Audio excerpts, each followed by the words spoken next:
Sadhguru, the expert on philosophy, human consciousness, spirituality, and life after death, just had an appearance on the Joe Rogan Podcast. Let's hear what he has to say about the concept of heaven. Let's roll the clip. No, today we have come to this place where if you want to be peaceful, you need a chemical.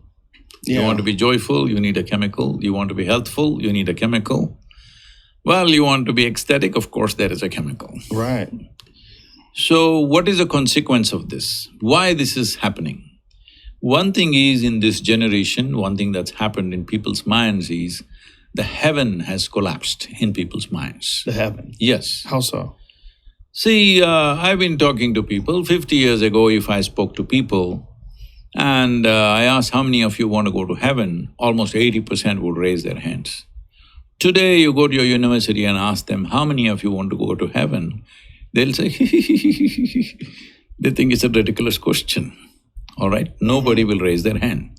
So in their minds, heaven has collapsed, there's no place to go.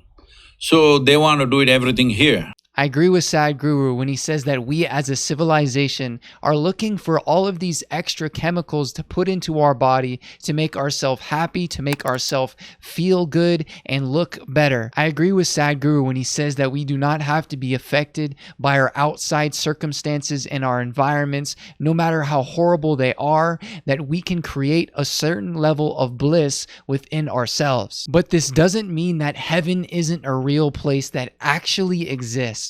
Let's hear what Joe Rogan has to say about heaven. Let me take you back to this concept of heaven. You know, when you're talking about people in universities that you say how many of them want to go to heaven, the problem is they don't have any evidence of heaven. And so when a lot of these young people that are atheists or agnostics, they don't want to buy into anything that they believe is connected to fairy tales. Joe Rogan references heaven as a fairy tale and says that we don't have any evidence. I agree with the fact that Joe Rogan says that there's no evidence for heaven because it's true. But we as Christians, where we get our idea of heaven from is the Bible. Now, is the Bible a fairy tale? And is there no evidence for the Bible? Is the Bible even historically accurate?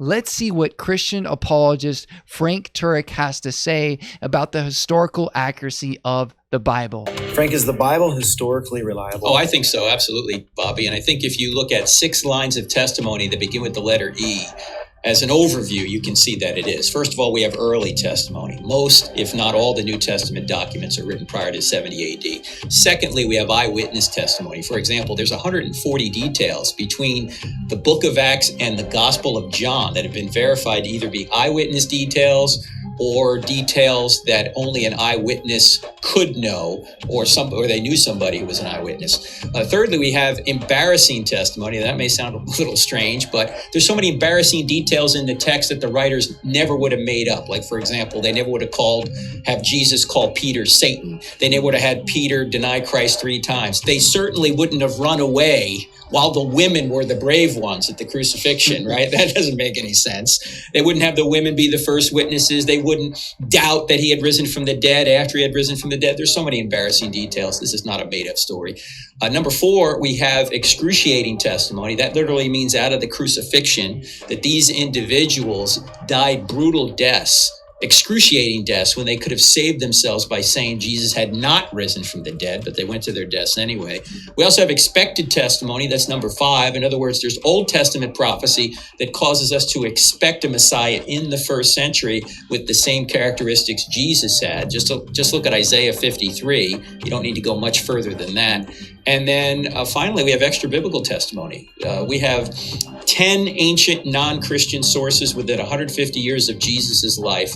And when you take their brief references to Jesus and early Christianity, you get a storyline congruent with the New Testament. So for those 6 reasons, early, eyewitness, embarrassing, excruciating, extra biblical, and expected testimony, we pretty much know that the New Testament is historically reliable. Now that we've seen the historical accuracy of the Bible and see that it has been redeemed as a historical accurate document by Christian and atheist scholars, let's see what Joe Rogan has to say about religion and Christianity in accordance with heaven. Heaven is connected to religion, and religion is connected to atrocities. There's a lot of people that think of religion, they think of the evils of the Catholic Church, or they think of what religion has justified, the horrors of history, the things that people have done in the name of religion. So a lot of younger, sophisticated, intelligent people don't want to believe in anything that there's no evidence for. Joe Rogan is right in saying that a lot of atrocities throughout history have been connected to religion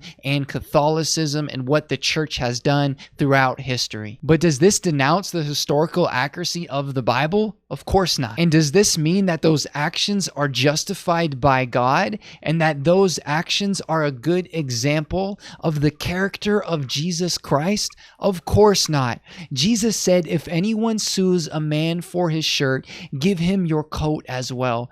Jesus says, if anyone slaps you on your right cheek, give them your left cheek as well. Jesus said, if anyone forces to go with you 1 mile, go with them 2 miles. Jesus calls all followers and believers of him to act blameless before God and man. Does this mean that we as followers of Jesus Christ are going to live a perfect, blameless life after we become Christian? Of course not. Jesus knew that we would mess up, we would sin against him, we would deny him, and we would still do wrong in his sight. But he still chose to go to that cross for us and give his precious blood to redeem us unto him. And now God commands all people everywhere to turn from their own sinful desires and to place their faith in Jesus. I serve a God that loves us so much that he gave the blood of his one and only Son